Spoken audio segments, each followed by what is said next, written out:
e abraços com dificuldades morais de vulto. Tomando o automóvel, pela manhã, certa feita afirmou: Deus está comigo. Deus está do meu lado. Deus me ajudará. Deus me dará suas mãos. Mas, justamente nesse dia, Sebastião rixou com alguns colegas, perdeu a calma, abusou da velocidade, foi multado, desentendeu-se fortemente com o posto fiscal. À noite, no instante das orações, sentia-se envergonhado. Como de outras vezes, Eusébio surgiu-lhe aos olhos e argumentou, convincente. O pupilo errara com agravantes. Conhecia as próprias obrigações. Cabia-lhe controlar-se, asserenar-se, pois que espírito algum pode, em boa consciência, ignorar o dever da humildade. Sebastião, contudo, insatisfeito consigo mesmo, disse em voz alta: Meu amigo, meu irmão, como proceder? Saí de casa orando, buscando vigiar. E muitas vezes repeti hoje: Deus está do meu lado. Deus me ajudará. Deus me dará suas mãos. Sim, sim, concordou Eusébio, tudo está certo, mas não se esqueça de que nós também precisamos estar com Deus e entregar as mãos a Deus. Está bem? Sebastião gaguejou e acabou conformando-se. Está bem. Está bem, disse Eusébio, amanhã vamos começar tudo de novo. 19. Só cresce para baixo. Você tem a força de Deus nas mãos. Você não é homem para viver na obscuridade. Por que não montar gabinete próprio num dos melhores pontos da cidade, a fim de atender ao povo? Você nasceu para melhor destino. Estejamos todos prósperos e poderemos naturalmente ajudar. Adelino de Carvalho, abnegado médium passista de Uberaba, em Minas, começou a ouvir semelhantes frases de muitos amigos, admiravelmente situados no círculo das finanças. E tantos elogios ouviu que passou a considerar, intimamente, a possibilidade de casa no centro urbano. Não precisava de grande mansão. Um palacete que não desse muito trabalho seria bastante. Um lugar em que pudesse acolher as visitas com elegância e decência.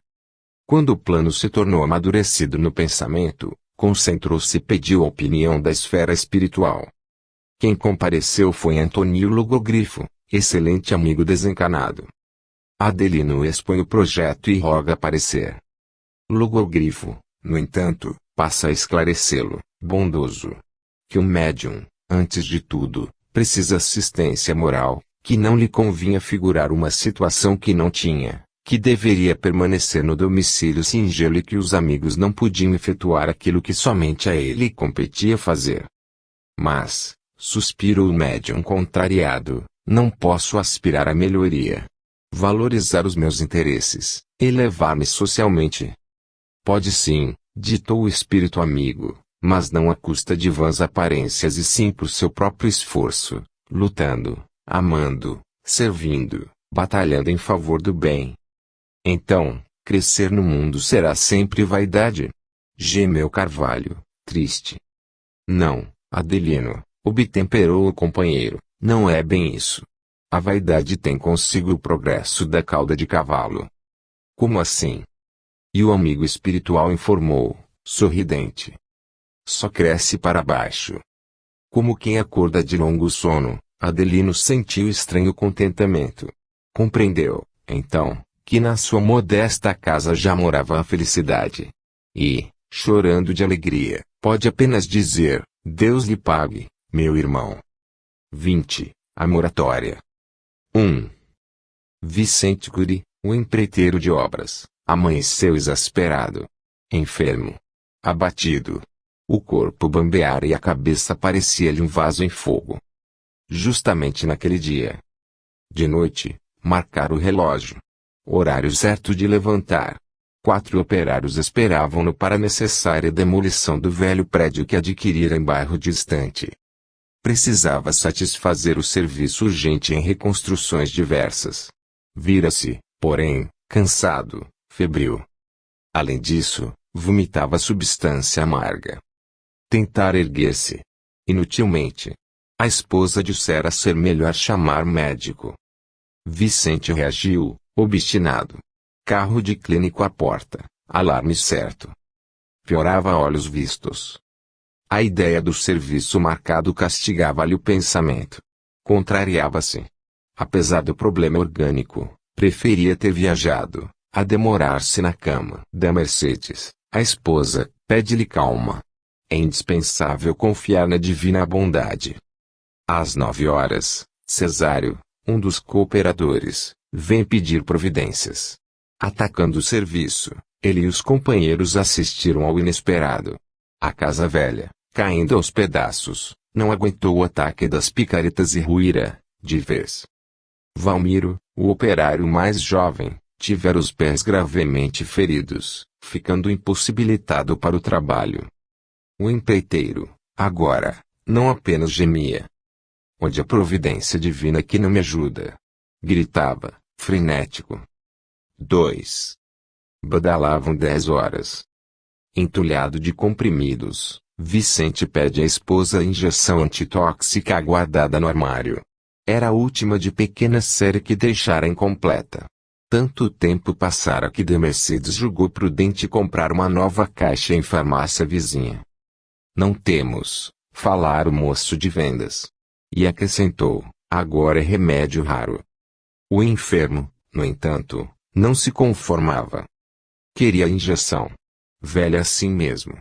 Entretanto, buscando ajustar a agulha, da Mercedes viu-a cair no piso, perdendo-se o conteúdo. Vicente se enraiveceu, enquanto a mulher lhe falava na providência maior. Alguém lembrou o telefone para recurso a outra farmácia. O doente, amuado, recusou, não queria mais a medicação. 3. Mais tarde, porque sentisse dores nas costas, Decrescência, antiga enfermeira da vizinhança, falou em aplicação de ventosas. Vicente lembrou-se do avô, sob ventosas acima dos rins. E aceitou-as. Copos de vidro, algodão e fósforos foram trazidos ao quarto. Quando faziam a aplicação das ventosas, um algodão inflamado escapa das mãos da bondosa amiga. Comunica-se o fogo aos lençóis finos. Vicente é retirado pelas senhoras. Ultrapassa os limites do silêncio correto. Protesta indignado. Fala asneiras. Do colchão incendiado, porém, sai correndo enorme escorpião, mostrando dardo em riste. Da Mercedes entra em luta perseguindo o lacral que lhe foge ao chinelo, e fala, mais uma vez, sobre o amparo divino. O marido lamenta-se, desesperado. Sente-se perseguido. E reclama. Parece que urubus pousaram em mim. 4. Quase noite, embora melhor, mostra-se Vicente mais inquieto. Relaciona amarguras e prejuízos. De Mercedes pede o concurso de Souto, amigo da casa, para conduzi-lo ao templo espírita. Vicente precisava de socorro moral. Convencer-o a valer-se do passe de reconforto. Souto, ao telefone, promete colaborar, e, na hora certa, surge sorrindo. Está pronto?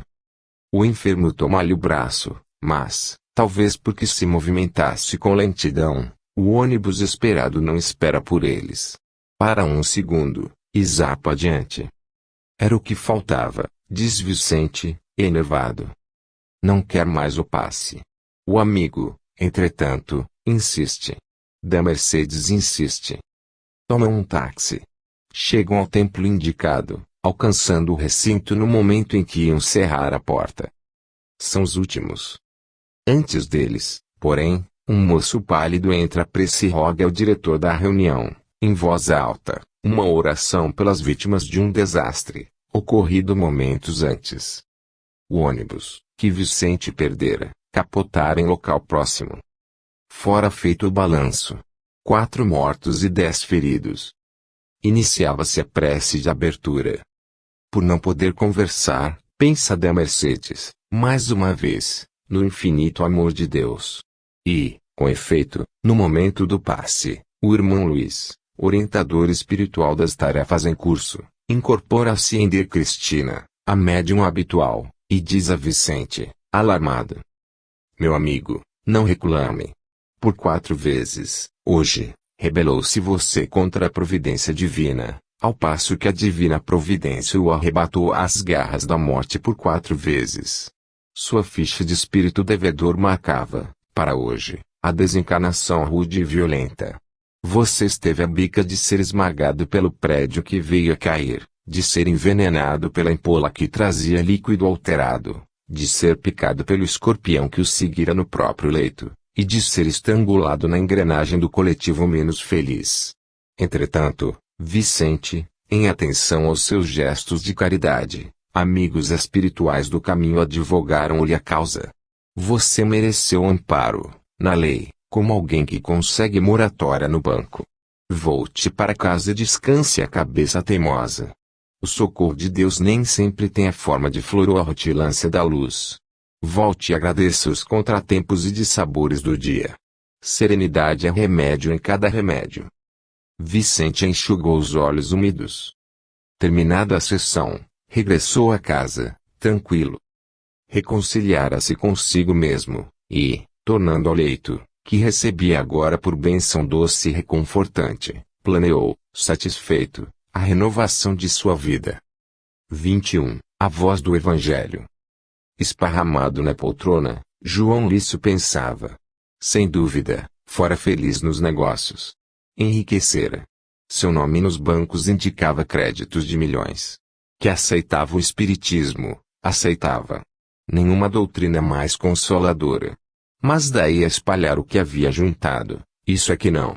Meditava, assim, por haver recebido na véspera a solicitação de 200.000 cruzeiros, da parte de amigos, para salvar grande obra periclitante. Para o montante do que possuía, a importância referida expressava migalha, entretanto, segundo refletia, já havia feito o possível. Dera grandes somas. Custeara a compra de vasto material. Cumprira com os preceitos da cooperação e da caridade. Sentia-se exonerado de quaisquer compromissos. Ainda assim, ouvira dizer que o Evangelho respondia a consultas e resolveu experimentar. Levantou-se. Procurou o Novo Testamento e, após recolhê-lo, tornou a sentar-se. Abriu indiscriminadamente. E caiu-lhe aos olhos a sentença de Jesus, no versículo 19 do capítulo 6, das anotações do apóstolo Mateus. Não ajunteis tesouros da terra, onde a traça e a ferrugem tudo consumem e onde os ladrões minam e roubam. Como de houvesse recebido um choque, ponderou que o trecho não apresentava significação para ele, porque sempre dera muito a todas as instituições de caridade. Abrira outra vez. O livro divino, de certo, lhe reservava alguma consolação. Repetiu o movimento e as páginas lhe mostraram o versículo 10 do capítulo 17, do Apontamentos de Lucas, em que Jesus assim se expressa. Assim também vós, quando fizerdes tudo o que vos for mandado, dizei, somos servos inúteis, porque fizemos somente o que deveria fazer. Surpreendeu-se mais ainda. O Evangelho como que o chamava abriu-os. Nervoso, inquieto, consultou pela terceira vez. E o livro aberto exibiu o versículo 20 do capítulo 12, igualmente das lições de Lucas, em que a voz do Senhor solta esta frase. Louco, esta noite pedirão tua alma. E o que tens ajuntado para quem será? João Lício fechou o volume com mãos trêmulas. Espantado, tangido no íntimo, encerrou a consulta. E, tomando o chapéu, saiu, procurando os amigos de modo a ver como poderia ajudar. 22. Em combate. Desde que recebi a solicitação de Crisolino, meu benfeitor espiritual, estou empenhado na abolição das armas de morte, dizia Dantas, num jantar íntimo. Creio que a guerra desaparecerá do mundo, quando cada um de nós esteja disposto a expulsá-la do seu próprio círculo. E falava entusiástico. Rememorava a estatística de muitas guerras. Salientava os programas bélicos de muitos povos. Detinha-se apaixonadamente em Napoleão, chamando-lhe gênio carniceiro. Não se poupava. Onde aparecesse oportunidade, aí estava Dantas para a cruzada que se propunha. Pedia movimentos renovadores, para que os canhões se fizessem arados. Adquiriu boa máquina cinematográfica e exibia quadros curiosos. Revólveres provocando desastres. Sabres em mãos de legionários da antiguidade ao invadirem territórios pacíficos. Telas mostrando o efeito de bombardeios destruidores. Estudos sobre adagas e baionetas, trabucos e punhais. E, diante dos pais, pedia sempre não dessem, aos pequeninos, brinquedos que simulassem armas de morte. Todavia, estimava as alegrias da mesa, depois das instruções. Alegava que uma boa conversação, após um assunto sério em conferência, consolidava impressões. E toca a devorar as viandas que aparecessem. Com semelhante regime, Dantas, aos 42 anos de idade, sofria obesidade característica e era campeão de moléstias do estômago. Chamado, certa feita, o Dr. Neves Lima para examiná-lo, numa crise de gastralgia, admirou-se o médico da pressão alta. Dantas, se você não tiver cuidado, acaba estourando. Ele, porém, zombou do facultativo e repetiu o que costumava dizer. Crisolino, o meu protetor espiritual, declarou que chegarei aos 70, desde que me mantenha combatendo as armas da morte. Aconteceu, porém, o esperado. O Dr. Neves acordou, noite alta, por insistência do telefone. Da residência de Dantas chamavam-no. Encontrou o cliente em coma. Depois de grande ceia, Dantas acusara súbito mal-estar. Recolhido ao leito, perdera a palavra e o controle dos movimentos. Prostração. Espasmo cerebral. Complicações sérias. O Dr. Neves faz o possível, durante 4 dias e 4 noites de vigilância e exaustão. Apesar de tudo, Dantas foi compelido a deixar o corpo físico. A família chorava. No plano espiritual, Dantas acordou no regaço de Crisolino, que o amparava, paternalmente. Informou-se quanto à libertação de que fora objeto. Mas, considerando os problemas que lhe requisitavam a presença no mundo, clamou desapontado para os ouvidos do guardião. Mas você não me prometeu 70 anos, se eu permanecesse em combate contra as armas de morte? E que fiz toda a minha existência senão isso? Crisolino, porém, replicou sem vacilação. Sim, mas você esqueceu de que o garfo também mata. 23. Boca torta. Antes de sair para lecionar evangelho às crianças, no templo espírita, Dona Rosália chamou a jovem que lhe atendia a cozinha e, guardando certa porção de goiabada no armário, avisou. Guilhermina, peço que reserve o doce para as visitas que estou esperando. Daí a instantes, Joaninha, a caçula da casa, veio a copa e retirou da prateleira pequeno bolo que destinava a uma colega que sempre lhe pedia merenda. E seguiu a mãezinha para a aula. A preleção do dia versava sobre a mentira, e perante mais de 30 crianças Dona Rosália contou vários casos fatais de meninos mentirosos, como aquela história do garoto que enganava sempre a todos e acabou morrendo afogado, porque julgavam estivesse a brincar. A miúda assembleia escutava com assombro. E depois disso tudo, esclarecia a professora, sempre ouvi dizer que as pessoas mentirosas trazem defeitos na boca.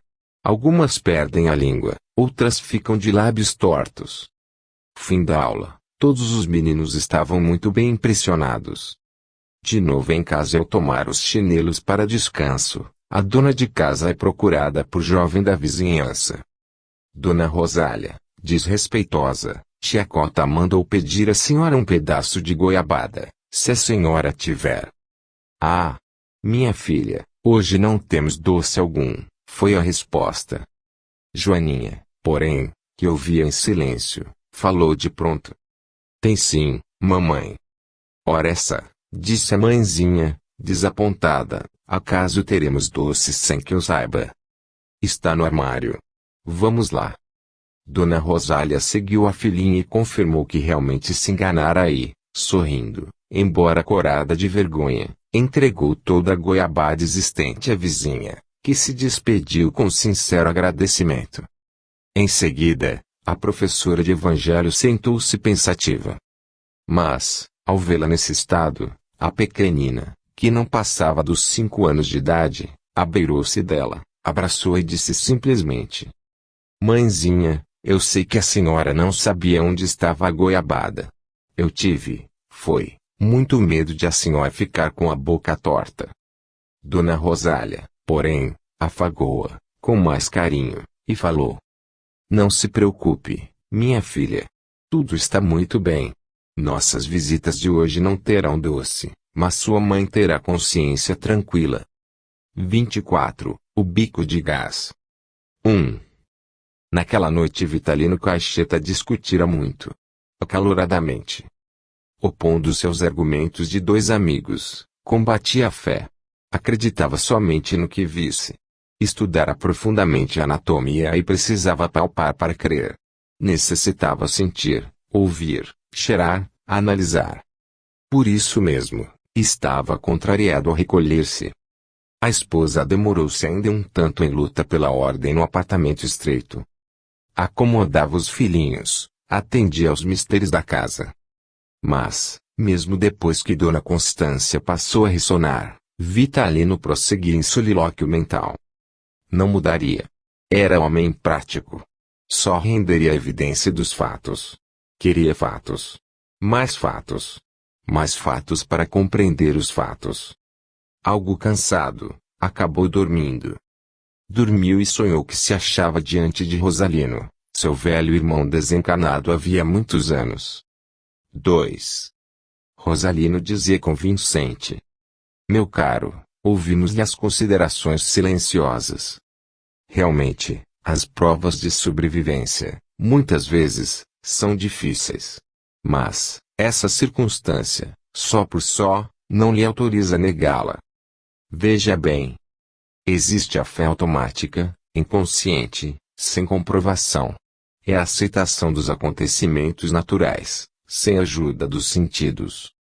Em quanta coisa você confia inteiramente sem proceder a qualquer exame.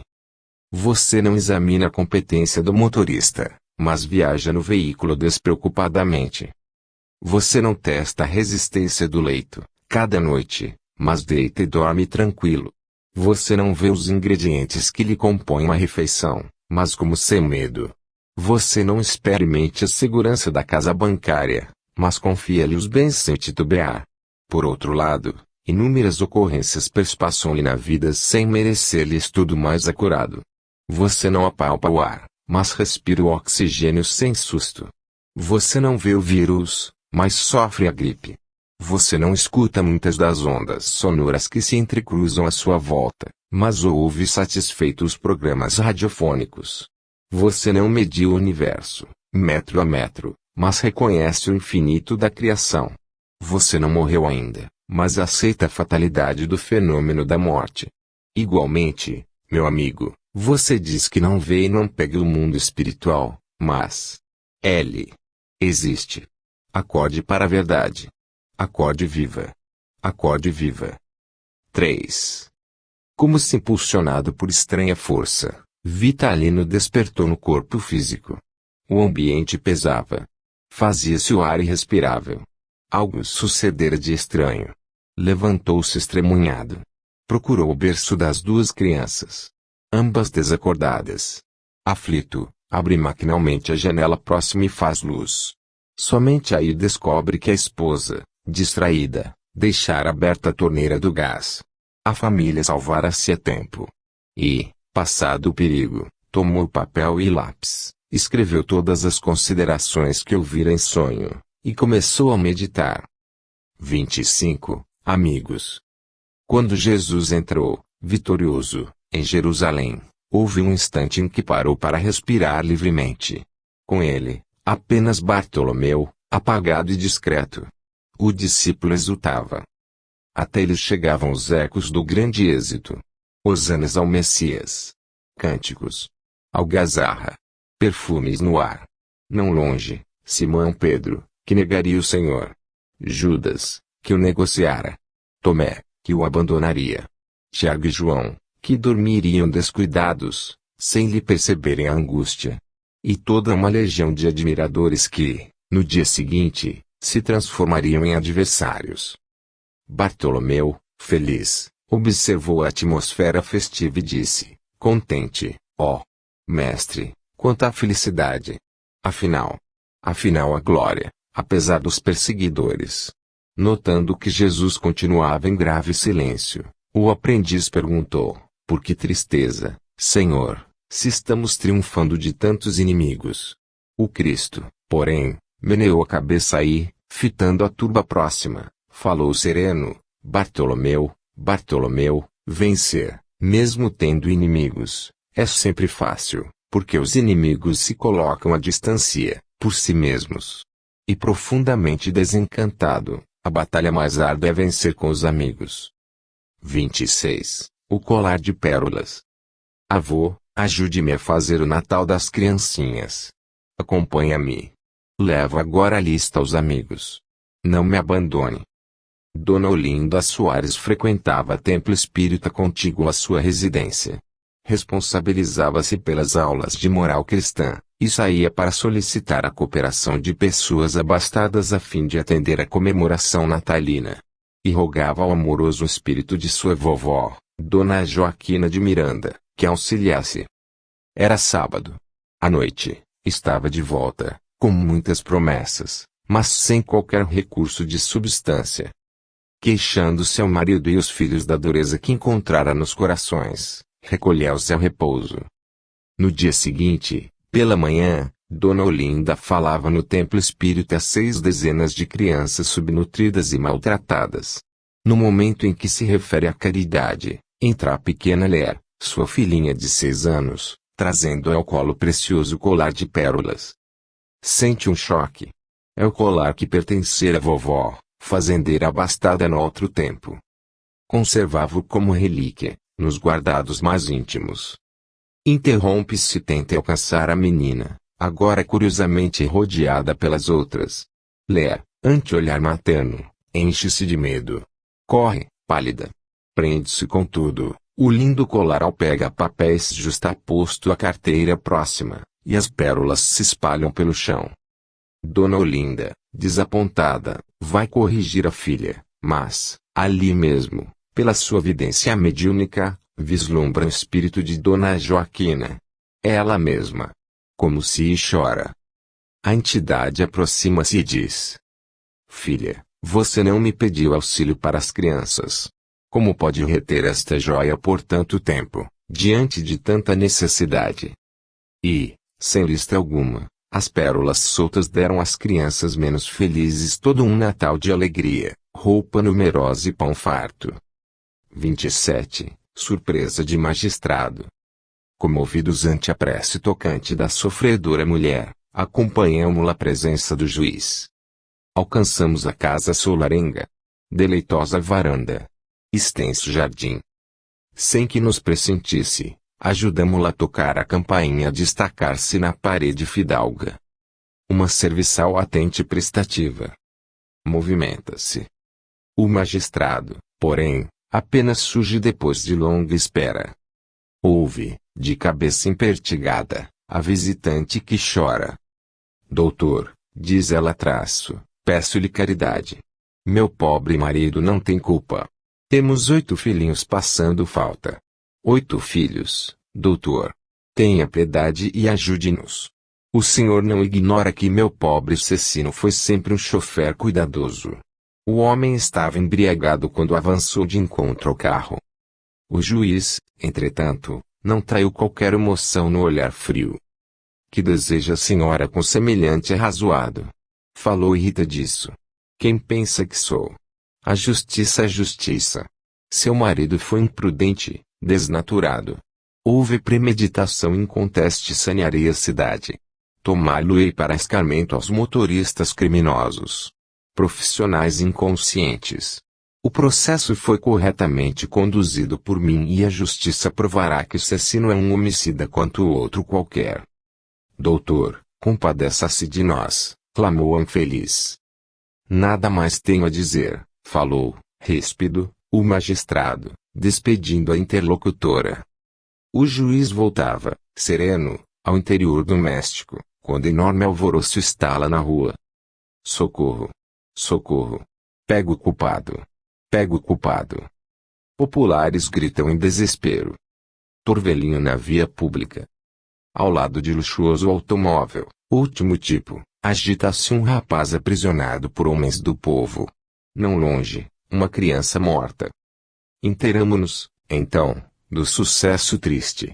Era o filho do juiz, que, no carro da família, em correria desenfreada, acabava de atropelar pequenina indefesa. Mal refeito do choque, ouvimos alguém que pede em tom respeitoso: licença. Licença. O juiz passa junto de nós com extrema agonia moral a se lhe estampar no semblante paterno. Abraça o filho com enternecimento de quem se compadece de um louco. E, naquele dia, o magistrado não pode comparecer ao fórum. 28, por telefone.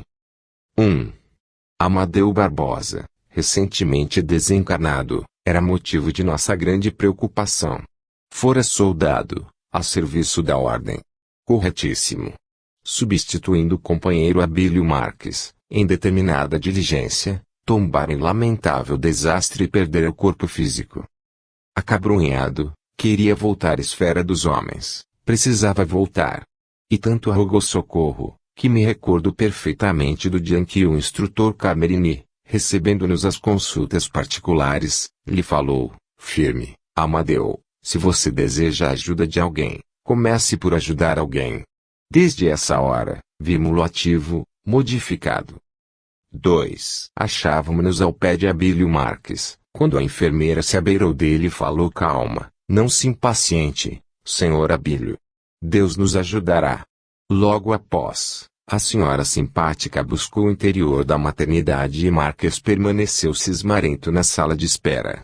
Qual caracol refugiado na concha, ensimesmara-se, esquecendo o mundo em torno.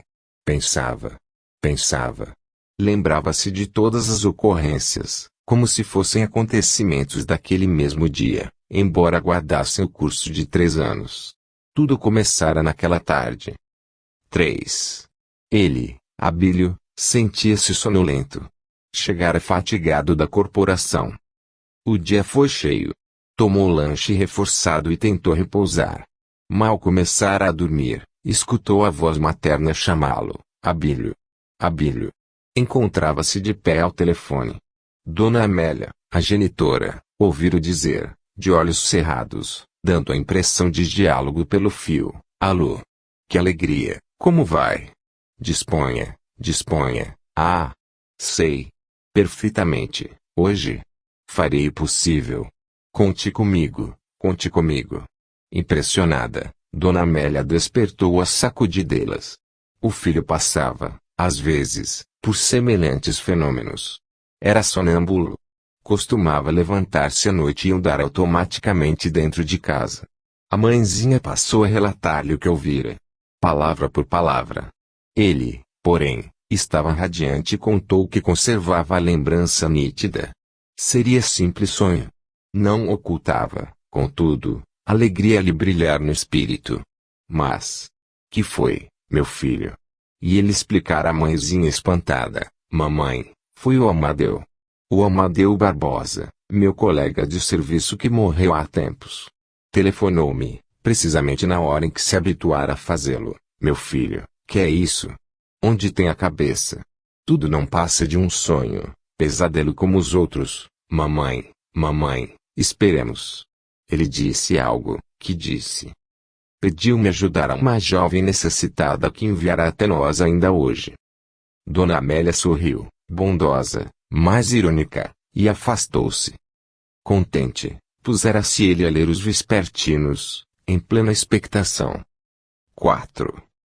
11 da noite. A história do sonho estava esquecida, quando alguém bate à porta. Levantara-se mecanicamente para atender. Era pobre moça mal vestida e despenteada. Buscou a mãezinha e ambos ouviram, interessados. Chamava-se Irene. Estava órfã, sem destino. O pai, único apoio de que dispunha, falecera, havia dias, vítima de grande explosão. Tinham chegado, há tempos, do interior e o desastre surpreendera-os em quarto humilde de aluguel, exatamente quando o genitor desaparecido procurava trabalho. Expulsa dos escombros a que se acolhera, andava sem rumo. Tinha fome. Ouvira palavras desrespeitosas na rua e resolvera pedir socorro. Por isso, estava ali, sozinha e necessitada. Chorava. Dona Amélia consolou-a e consultou o marido. Custódio Marques, o dono da casa, dera o contra. Mas, Abílio, filho único, implorava ao pai auxiliasse a menina, como se fora a irmã que lhe faltava. E Custódio, vencido pelo carinho, enternecera-se. Irene fora recolhida em casa, como em seu novo lar. Trabalhava, ajudava, compreendia. Fizera-se necessária. Restaurara-se. Era a filha que Dona Amélia esperava sempre. Quando Custódio caíra febril, com tremenda infecção, fora ela a enfermeira dedicada e hábil. Depois de 2 anos, com a alegria de todos, Abílio desposara. A pupila de ontem era-lhe agora o companheira querida. 5. Como se lembrava, agora, de todos os sucessos e de todas as minudências. Procurávamos-nos a serenar-lhe a mente inquieta, quando ouvimos choro forte de uma criança. Sorriu, aflito, enquanto a enfermeira reaparece com ar triunfante a chamá-lo, Senhor Abílio. Senhor Abílio. É um lindo menino. O parto, graças a Deus, foi normalíssimo. Acompanhamo-lo ao quarto. Abílio, emocionado, inclinou-se para a esposa e beijou-a, ternamente, na face. Em seguida, tomou o recém-nato, em pranto de alegria. Então, meu filho, perguntou Dona Amélia, que se achava ao pé da nora, como se chamará o netinho. Ah! O nome! Respondeu Abílio, tonto de júbilo. Ele se chamará Amadeu. Amadeu Barbosa Marques, não é, Irene? E a esposa fez um gesto de aprovação, transbordando felicidade. 6. Sim, Barbosa renascera. Recomeçava a existência para lutar e triunfar. E, diante dos fatos, recordamos a lição do instrutor, Amadeu: se você deseja a ajuda de alguém, comece por ajudar alguém. Segunda parte. Médium, Francisco Cândido Xavier. 1. Página de Anália. A doente se queixava em desespero. A senhora que lhe velava o leito perguntou: permite que eu leia para seu reconforto algum pequeno trecho de Allan Kardec?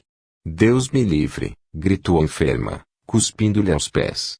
Ainda assim, as mãos abnegadas da companheira continuaram ajeitando-lhe os lençóis. Quero água, exigiu a doente. A amiga trouxe-lhe água pura e fresca. De copo às mãos, a enferma, num ímpeto, atirou-lhe todo o líquido à face, vociferando: água imunda! Como se atreve a tanto? Quero outra. Paciente e humilde, a senhora enxugou o rosto molhado e, em seguida, trouxe mais água. Quero chá. E o chá surgiu logo. Chá mal feito. Chá frio. O conteúdo da taça foi projetado ao peito da outra, ensopando-lhe a blusa. Traga chá quente. Foi a ordem obedecida. Você aceita agora o remédio? Indagou o assistente. Que venha depressa. Ao tomar, contudo, a poção, a dama inconformada agarra o colher e vibra um golpe no braço da amiga. Surge pequeno ferimento, mostrando sangue. E a enferma cai em crise de lágrimas. Chora, chora e depois diz: Anália, se a religião espírita que você abraçou é o que lhe ensina a me suportar com tanta calma, leia o que quiser. A interpelada sentou-se. Tomou o Evangelho segundo o Espiritismo e leu a formosa página intitulada Paciência, no capítulo 9, que começa afirmando: a dor é uma bênção que Deus envia a seus eleitos. Acalmou-se a doente, que acabou aceitando o socorro do passe e o benefício da água fluida. Conversaram ambas. A enferma, asserenada, ouviu da companheira os planos que arquitetava para o futuro, em benefício dos meninos abandonados à rua. No dia seguinte, ao despedir-se, a obsidiada em reequilíbrio beijava-lhe as mãos e dava-lhe os primeiros 2 contos de réis para começar a grande obra. Essa enfermeira admirável de carinho e devotamento era Anália Franco, a heroína da seara espírita paulista, que se fez sublime benfeitora das criancinhas desamparadas. 2. O encontro. 1. Rosabela preparava-se. Não cabia-se de esperança. Visitar o cabeleireiro, e experimentava, feliz, o vestido novo. Sozinha no apartamento, relia a última carta. A última carta de amor que a buscava, enfim. E a sós, enquanto a noite de sábado transbordava de música, recordava. Casara-se, havia 5 anos, todavia, Tristão, o esposo, revelara-se libertino. Não conseguia olvidar os primeiros tempos. A presença dele, suas palavras e promessas, estavam em seu pensamento como um inolvidável perfume. Ainda assim, tivera coragem de romper consigo própria e tentar outra experiência. Isso porque não tivera força de perdoar-lhe. Rememorava a noite em que se haviam despedido. Regressava do interior fluminense, onde fora ter com os pais, em repouso breve. Entretanto, inesperada queratite obrigara-lhe a volta em momento imprevisto. E não olvidava o quadro que a ferira, fundo. Penetrando em casa, surpreendera Tristão embriagado junto de outra. Ambos agressivos. Inconvenientes. Dilacerada nos melhores sonhos, protestara, chorando, contudo, o marido alterado, atira-lhe as malas na rua. Expulsara como se fora um animal corroído de peste. Acolhera-se à residência de amigos e mudara o curso dos próprios passos. O esposo, talvez mudado, tentara a aproximação, mas debalde. Ultrajada, negou-se. Alugando pequeno apartamento em bairro distante, aceitou as funções de datilografia quase anônima, em grande companhia comercial. E mergulhara a mente no serviço. De quando em quando, esse ou aquele Dom João de esquina lhe deitava olhos menos sensatos, todavia, pelo comportamento irrepreensível, não lhes encorajava qualquer palavra incorreta. O tempo correu lentamente. 1, 2, 3, 4 anos.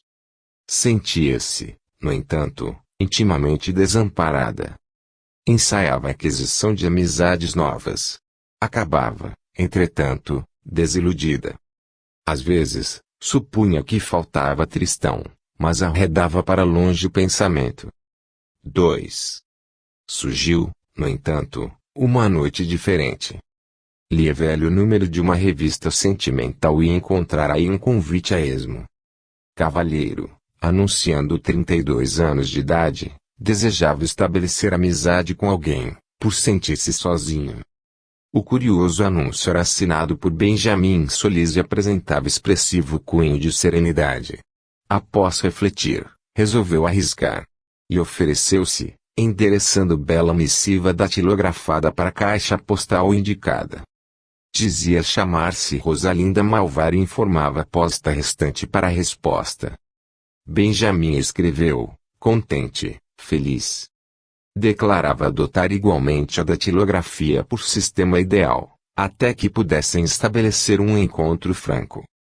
E as cartas começaram afetivas para se tornarem longas e belas, carinhosas e ardentes. Confidências recíprocas. Autobiografias discretas. Flores e lembranças pelo correio. Respeitosamente, contou-lhe Benjamin uma longa história. Era casado. Mas via-se distanciado da esposa, desde muito. Não acusava, informava, apenas, que não soubera fazê-la feliz. Em outras missivas, historiava estranhos episódios. Relacionava dificuldades do pretérito. E dizia-se um homem a caminho de regeneração. Enviava livros. Livros espíritas, consoladores, que ela manuseava com imensa emoção. Aqueles apontamentos dele inclinavam-na a alegria e a esperança. Falavam de renúncia, entendimento, perdão. Ela mesma, com 10 meses de correspondência, estava modificada. Mais paciente, mais tolerante. E pensava, se conhecesse tudo isso ao tempo de Tristão, todavia, mentalizava Benjamin e expulsava a imagem do esposo, buscando anular-lhe o reflexo. Impossível que Benjamin fosse mau. E ainda que houvesse cometido algo passível de justa reprovação, ali estava, naquelas cartas, religiosamente datilografadas, plenamente refeito. Estava presa aos compromissos legais. Contudo, nada a impedia de manter uma afeição pura e nobre. Incentivo do coração que pudesse auxiliá-lo a viver. Pensando em como prosseguir no romance, revirava nas mãos a última carta. Antes, deliberadamente, adiavam sempre, entre si, a remessa de fotos. Benjamin, no entanto, convidava, agora, a que se avistassem. Esperá-la aí às 10 horas em ponto, do dia seguinte, domingo, à porta do velho jardim botânico. Envergaria costumes de linho alvo, entraria gravata escura com pequeno alfinete em forma de R. Responder aquecendo. E informara que trajaria um vestido da mesma cor, mostrando um broche singelo lembrando os contornos da mesma letra. Enfim o encontro. 3. Manhãzinha, Rosabela pôs-se em marcha. A princípio, o elétrico e, depois, o lotação. Não quis, porém, descer, de chofre, nas imediações do jardim. Queria movimentar-se um tanto. Preparar-se. E chegar às 10 em ponto. Fez sinal e apeou numa rua da Gávea. Aí mesmo, mal suportando a própria emoção, retocou o semblante e realinhou os cabelos, utilizando pequena bolsa. E caminhou, coração aos saltos, no rumo certo. Vários grupos se movimentaram sob o arvoredo, a caça de ar puro. Avançou trêmula. Olhou o relógio. 2 minutos para 10. Mais alguns passos e estacou. O amigo lá estava. Roupa branca e gravata escura. O alfinete em forma de R luzia, não obstante minúsculo. Mas, aquele homem era Tristão. O marido, muito pálido, veio ao encontro dela. Ambos, prestes a cair, abraçaram-se de manso. Pois é você, Rosa. Eu bem que desconfiava. Somente você poderia escrever-me como fez, tocando-me o coração. Perdoe-me, agora. Estou transformado, creia. Sofri demais. Este encontro é a resposta do mundo espiritual às minhas preces constantes. Louvando seja Deus. Rosabela nada respondeu. O esposo, no entanto, abraçou-a mais forte, ao notar que ela repousara a cabeça em seus ombros, e, depois de alguns minutos, percebeu que a primorosa lapela surgia agora ensopada de lágrimas. 3. Dentro da própria casa. Abastado fazendeiro fluminense, de ideias espíritas, vinha do sítio à cidade, a fim de entender-se com o juiz de menores sobre o comportamento reprovável de seu filho. O jovem de 14 anos se fizera malfeitor. A princípio, subtraía valores em casa. Em seguida, passou a escandalizar parentes. Supunham-no enfermo. Levado ao facultativo, recebeu conselho, medicação. Ainda assim, não se emendou. A pequena mão leve preocupava. Por último, era apontado como sendo autor do desaparecimento de grande soma de residência vizinha. O pai, aflito, marcara encontro com a autoridade e, de passagem por Nilópolis, parou num posto de gasolina. Uma companheira reconheceu-o. Abraços. E, de imediato, a roda de amigos. Assunto vai, assunto vem. José Luiz do Espírito Santo, ferroviário espírita, humilde e abnegado, está no círculo. Ouve a conversa com discrição. De quando em quando, atende a esse ou aquele necessitado. É um coração materno a rogar auxílio. Um velhinho a pedir café. Um doente que lhe apresenta o semblante triste. É só aquela criança tentando amparo. O dinheiro é há pouco, mas José Luiz saca do bolso, sem exauri-lo. Para cada um tem o auxílio como resposta. A certa altura, o fazendeiro itinerante observa, conselheiro. Meu amigo, tenho muita simpatia pela doutrina espírita, mas creio que o exagero da caridade é um abuso. Ajudar a torto e a direito é criar vádios. O ferroviário esboçou o gesto de quem fora surpreendido em falta e justifica-se. Dou coisa alguma, doutor. Um homem como eu, conta apenas migalhas. De fato, o senhor tem razão. É possível que a gente ajudando possa, aqui e ali, ver surgir vádios. Mas sempre noto que a gente, acumulando muitos bens sem proveito, faz também ladrões. E sem saber que tocava fundo na chaga do homem. E às vezes fazemos ladrões dentro da própria casa. 4. Contrabando. Acautele-se, meu filho. Fuja de qualquer desrespeito ao caminho legal. Resigne-se ao dever. O trabalho honesto é a vida segura. Pode haver embaraço, sim. Pode haver. Mas o suor na obrigação bem cumprida é o preço correto da verdadeira felicidade. Assim falava o espírito de Dona Maria Clara ao seu filho Leonardo, através do médium. Não queira contrabando. Você é tintureiro. Cuide da roupa limpa, que é serviço de Deus. Lembre-se de que, às vezes, tudo exigindo, costumamos tudo perder. A criatura tem livre-arbítrio para melhorar o destino ou agravá-lo, todos os dias. Entretanto, ali mesmo, ao término da sessão, Leonardo Madeira falava aos amigos. Ora, minha mãe mora no outro mundo. Aposto que mudaria se estivesse no nosso. Tenho um filho para educar e o colégio é um osso duro. Minha vida é meu filho. Jurei que não terá de futuro as minhas dificuldades. Mas ouça, Leonardo, falava Serra, um dos diretores do templo, você precisa considerar. Se você realmente negocia de forma clandestina. Clandestina, por quê? Meu trabalho é tão lícito quanto os outros. Compro e vendo, é tudo que faço. E Leonardo continuou. Ricardo era o filho feliz. Para estudos de Ricardo, passeios de Ricardo, exigências de Ricardo e loucuras de Ricardo, fizera-se o receptador de perfumes e isqueiros, revólveres e rádios, no comércio ilegal. Burlava, com esmero, os agentes do fisco. E a renda aumentava. Chegou, porém, a noite de enorme desilusão. Recebera Leonardo 3 revólveres finos para passar adiante. À noite, o filho, alcoolizado em festa junina, chega em casa e deslumbra-se. Observa um exemplar, apalpa outro, ainda o terceiro. Por fim, simpatiza mais fortemente com um deles. E tem a ideia louca de disparar, como complemento aos folguedos daquela noite. Carrega a arma e experimenta, mas os dedos tremem, altera-se a direção e é bala a livar o peito. Rebuliço. Gritaria. Corre. Ambulância. Mas, em poucos minutos, Leonardo, desalentado, recolhe o filho morto. 5. Na hora do passe. Dirigia José Petitinga, distinta organização espírita na capital baiana, quando um rapaz, interessado em grandes projetos de assistência social, veio procurá-lo. E entre ambos a conversação se alongou. Petitinga, não podemos ficar parados. A hora é de trabalho, também penso assim.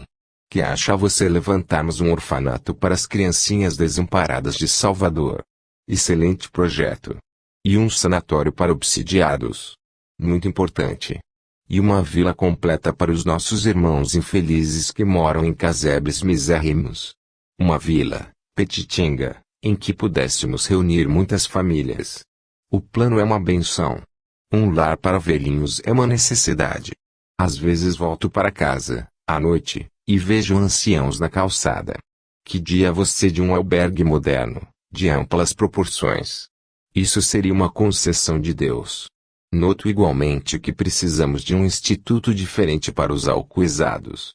Uma casa-hospital, em que os internados esqueçam o vício. Que opinião é a sua? Nem tenho expressões. Uma obra dessas é um monumento de amor. É uma escola, em bases espíritas, é caminho do reino de Deus. Petitinga não cabia-se de contente. Afinal, pensava, surpreender a ave rara. Alguém iria longe, homem disposto a trabalhar e sofrer pela causa. E como o tempo passava e tinha serviço urgente, convidou. Bem, meu amigo, a sua palavra brilha para mim. Continuemos conversando em serviço. Estou justamente na hora do passe a 2 irmãos tuberculosos e terei muito prazer em seu concurso. Mas o moço, incompreensivelmente, alterou o semblante. Fez-se lívido.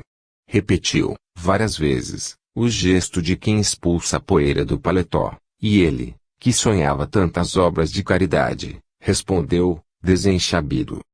Ora, Petitinga, isso não. Você compreende. Não posso buscar moléstias contagiosas. Tenho família. E lá se foi. 6. O temor da morte. Doutor, a sua competência é a nossa esperança. O Senhor já operou Paulina por 2 vezes. Narciso Meirelles pedia o concurso do Dr. Sales Neto, distinto médico espírita, para a mulher que experimentava parto difícil, em vilarejo distante. Por que deixaram ficar assim, tão longe? Disse o médico, procurando esquivar-se. A crise apareceu de surpresa. O senhor prefere o avião?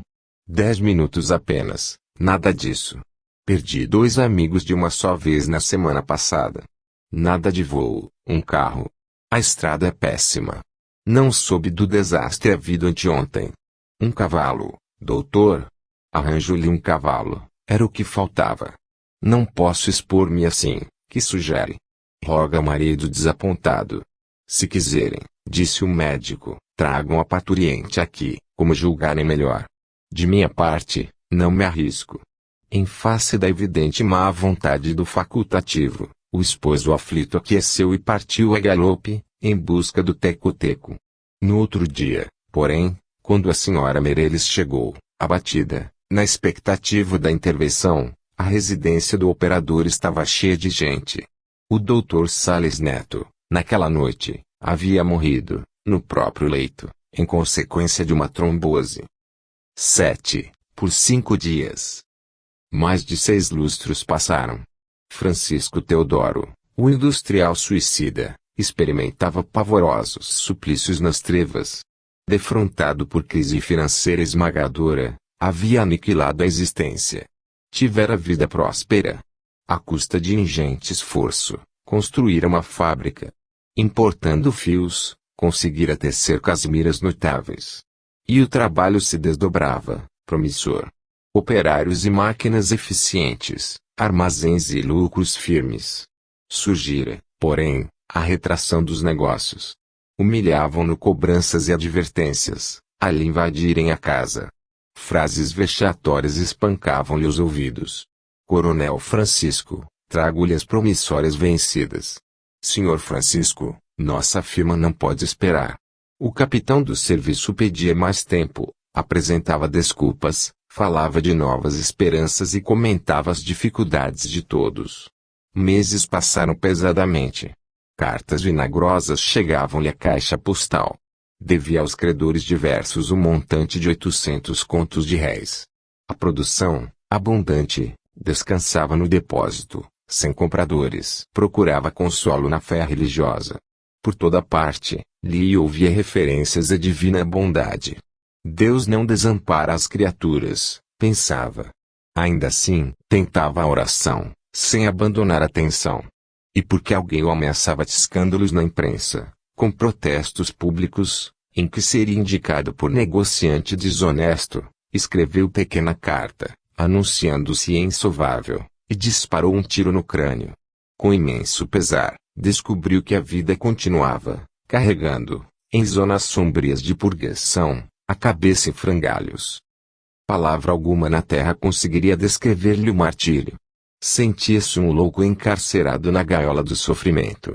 Depois de 30 anos, pode recuperar-se, internando-se em casa de reajuste, reavendo afeições e reconhecendo amigos. E agora que retornava à cidade que lhe fora ribalta ao desespero, notava, surpreendido, o progresso enorme da fábrica que lhe saíra das mãos. Embora visível aos olhos físicos dos velhos companheiros de luta, abraçou, chorando de alegria, os filhos e os netos reunidos no trabalho vitorioso. E após reconhecer o seu próprio retrato, reverenciado pelos descendentes no grande escritório, veio a saber que acontecimento importante sucedera 5 dias depois dos funerais em que a família lhe pranteara o gesto terrível. A face de alteração na balança comercial do país, ante a Grande Guerra de 1914, o estoque de casimiras, que acumulara zelosamente, produziu importância que superou de muito a 4.000 conto de réis. Mostrando melancólico sorriso, o visitante espiritual compreendeu, então, que a bondade de Deus não falhara. Ele apenas não soubera esperar. 8. Não vale a pena. Antônio Sampaio Júnior, valoroso tarefeiro do Centro Espírita Regeneração, do Rio de Janeiro, era humilde servidor num escritório. Zeloso, correto, madrugador. Certa feita, mal